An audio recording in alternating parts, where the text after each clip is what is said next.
In recent weeks, an unexpected geopolitical shift has emerged between the United States and Russia, a relationship historically defined by tension and strategic rivalry.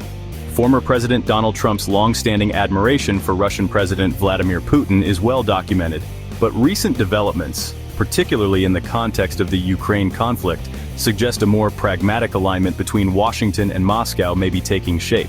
This potential shift, rooted in economic and energy interests, raises critical questions about the future of American foreign policy and global energy dynamics. On February 18th, an important meeting took place in Riyadh, Saudi Arabia. It was officially described as a Ukraine peace conference, yet Ukraine itself was not present, nor was the European Union. Instead, the meeting consisted of representatives from three major powers: the United States, Russia, and Saudi Arabia.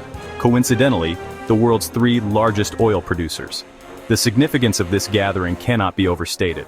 The image of U.S. officials sitting across from their Russian counterparts, with Saudi Arabia acting as a mediator, symbolized a possible recalibration of global energy politics. The official U.S. State Department summary of the meeting emphasized efforts to end the Ukraine conflict, but one particular statement stood out. Through the successful resolution of the Ukraine conflict, we aim to establish a foundation for future cooperation in mutual geopolitical interests and economic investment opportunities. This carefully worded phrase suggests that beyond resolving the war, broader economic discussions are underway. Discussions that could redefine how the United States and Russia interact on the world stage. Further evidence of this shift comes from the presence of an unexpected Russian delegate at the meeting, Kirill Dmitriev, the head of the Russian Direct Investment Fund, or RDIF. Dmitriev is a key figure in Russian economic diplomacy, with deep ties to both Western financial institutions and the Kremlin. Educated at Stanford and Harvard, and having worked at Goldman Sachs and McKinsey, he is one of the few individuals capable of bridging Russian and American economic interests. A recent Financial Times interview with Dmitriev hinted at the nature of these talks, mentioning joint ventures with American companies' investment opportunities in the Arctic and energy-related partnerships. One specific proposal has since surfaced. Russia has reportedly offered the United States a stake in Nord Stream 2, the controversial Baltic Sea gas pipeline connecting Russia to Germany. This is where the situation takes a dramatic turn.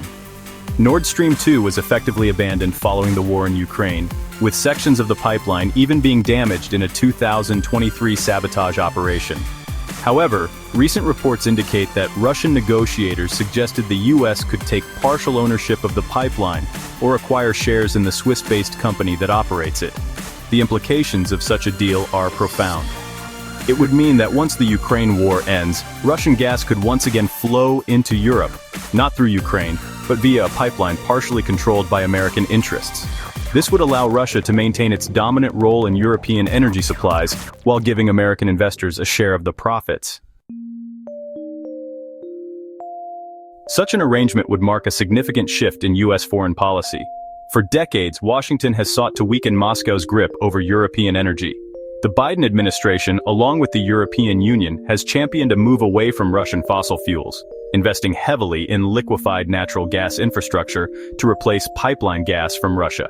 Yet, this potential deal suggests that pragmatism may be prevailing over ideology.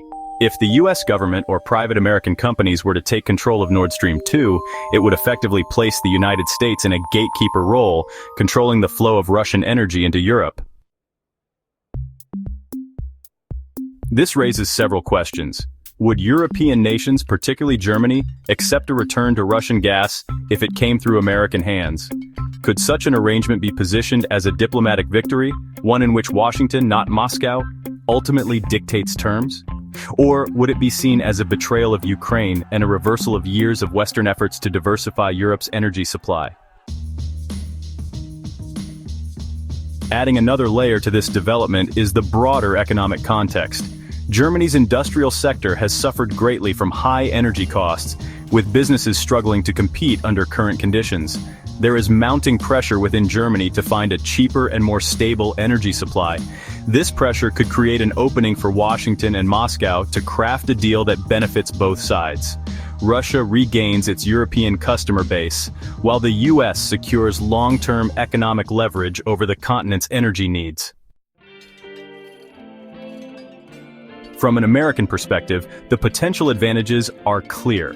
A US-controlled stake in Nord Stream 2 could allow Washington to moderate European dependence on Russian gas, while ensuring that American companies, rather than Russian state-owned enterprises, reap financial benefits. Such a move would also cement the United States as the primary global energy power, countering Chinese and Middle Eastern influence in the sector.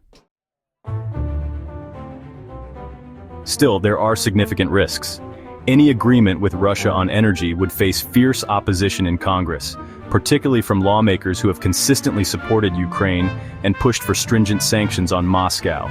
Additionally, American LNG companies, which have profited immensely from the shift away from Russian gas, may resist any deal that reintroduces Russian energy into the European market.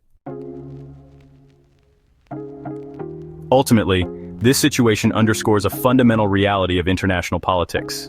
Economic interests often override ideological divisions. While the US and Russia remain strategic adversaries in many areas, both nations have a vested interest in shaping the future of the global energy market. Whether this potential partnership materializes remains to be seen, but its mere discussion signals a notable shift in the geopolitical landscape. For the United States, the challenge moving forward will be balancing strategic pragmatism with long-standing commitments to European allies and democratic values. How Washington navigates this issue could set the tone for US-Russia relations in the years to come and redefine America's role in the global energy order.